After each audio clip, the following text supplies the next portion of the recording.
Hello and welcome to part 7. This is all about your beautiful uniqueness and why you should bring it all to the table and how rich and robust and interesting your personal brand will be because of this uniqueness. So I know that as a child, there is do you know what I felt like? I felt like I was going through school and people were constantly trying to get you into a nice, keep it moving, pick a path and then go. Do not look side to side. Do not defer to any other options. You've made your bed, now go. And I learned very early on that it was controversial to say, I'm going to go to London and be an actor. People were like, no, this is not what we do. We don't know. People would do this we don't know what to do with you. And my sassy self would be like, it's all right. You don't have to know what to do with me because I'm doing my own thing anyway. Which obviously many people did not like. But I knew what I was signing up for. Not everything, but the crux of it was to become an actor, it was about contract work. So in between jobs, I better find something that I really enjoyed that worked with my acting. Otherwise, I wouldn't be able to do it. It wasn't just I'll just sit in a central London flat that family members have, it's a family flat. No, go to work. That was what it was all about. And I had some embarrassment around that in the beginning, especially when I wasn't acting. I would always be like, oh, well, I am, and I'm trying, and I'm auditioning, and I just felt like I was always overcompensating. But the older I've got, the realization is, how brilliant it's been to see anybody who is successful to know that they have different income streams. If you look at, I don't know, Oprah or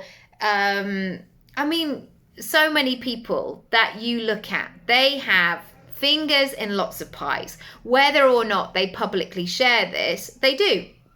In property, in books, in production companies, somebody like Reese Witherspoon. I'm sure I'm not the only one to have ever done that. Reese Witherspoon, she started as an actor. Then she had her children. She realized there weren't many exciting female parts. She created Hello Sunshine. She's got a book club. She sold that. She was creating the film. She's a producer. She's doing all of the things.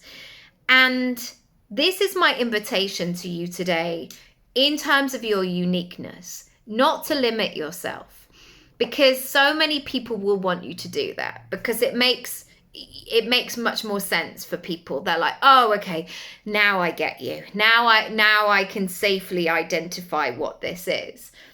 But the truth of the matter is that most of those people who were doing that, they'd never do what you would do anyway. And often they wouldn't be open to another way. They would be so firmly in the belief that corporate life, you have one job for life. You don't, again, they made that decision and then they didn't look either way. And I also had a very specific moment when I went up for a job.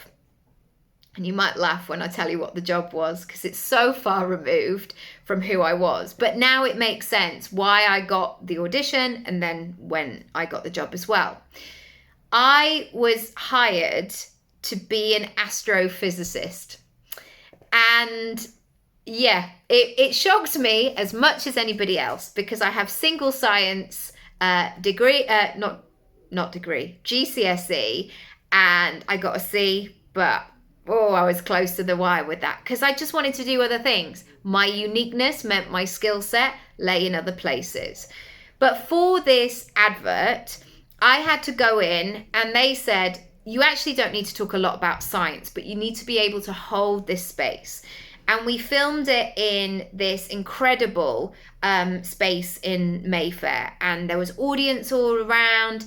And it was a really key moment of the advert. And so they needed to know that I could just talk and they could get all the angles and the perspectives and everything like that, and it would be relatable. And they said to me, could you do a bit of stand-up? And I was like, I can't do stand-up. I mean, I like to be open and be like, yes, of course, but I know that that is not really my skill set. But I said I could do a goal-setting workshop for you or a motivational speech. So I just did that. And it was so interesting on the day because the camera people were like, oh, I've never really thought about my goals like that before. I'm going to apply that SMART message. What you said in that really made sense to me. And it was a brilliant thing because not only were they using my acting abilities in terms of personal brand, it was also my speaking, my coaching, my writing, my ability to create content, to be able to do that. And it was one of those days where it just felt like all these pieces came together.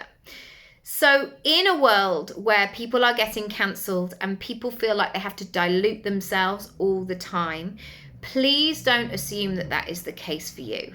Please be open to be bringing all of your whole self to the table and creating something from that. Now is not the time to be vague. Now is not the time to shrink. Now is the time to expand. Lots of love, and I'll see you next time. Bye.